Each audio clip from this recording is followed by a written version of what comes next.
موجودہ دنیا میں آدمی ہر وقت اپنے قریبی حالات میں گھرا رہتا ہے۔ ایسی صورت میں صحیح سوچ کا مالک صرف وہ شخص بنے گا جو اپنے اندر بلند فکری کی صفت پیدا کرے گا۔ وہ اپنے قریبی حالات سے اوپر اٹھ کر سوچے، وہ غیر متاثر ذہن کے تحت معاملات پر رائے قائم کرے۔ اس طرز فکر کا فارمولہ صرف ایک ہے: اپنی سطح سے اوپر اٹھ کر سوچنا۔ آدمی ہمیشہ کچھ لوگوں کے درمیان زندگی گزارتا ہے۔ لوگوں کی طرف سے اس کو بار بار ناخوشگوار قسم کے تجربات پیش آتے ہیں۔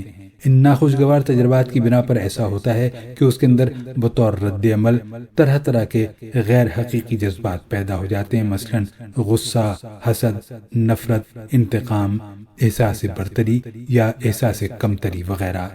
ہر آدمی اسی قسم کے منفی احساسات کے درمیان زندگی گزارتا ہے۔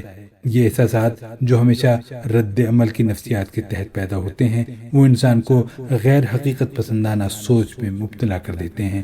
وہ فطرت کے مقرر راستے سے ہٹ کر غیر فطری راستے پر چلنے لگتا ہے۔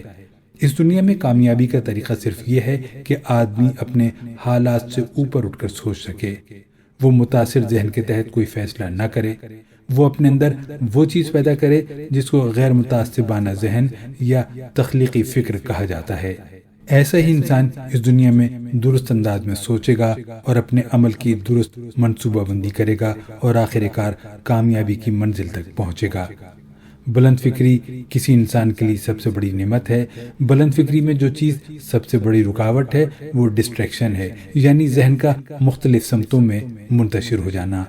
آدمی کو چاہیے کہ وہ اپنے آپ کو ہر قسم کے ذہنی انتشار سے بچائے تاکہ وہ اپنے اندر صحت فکر کو قائم رکھ سکے۔ یہ دراصل صحت فکری ہے جو انسان کو حیوان سے ممیز کرتی ہے۔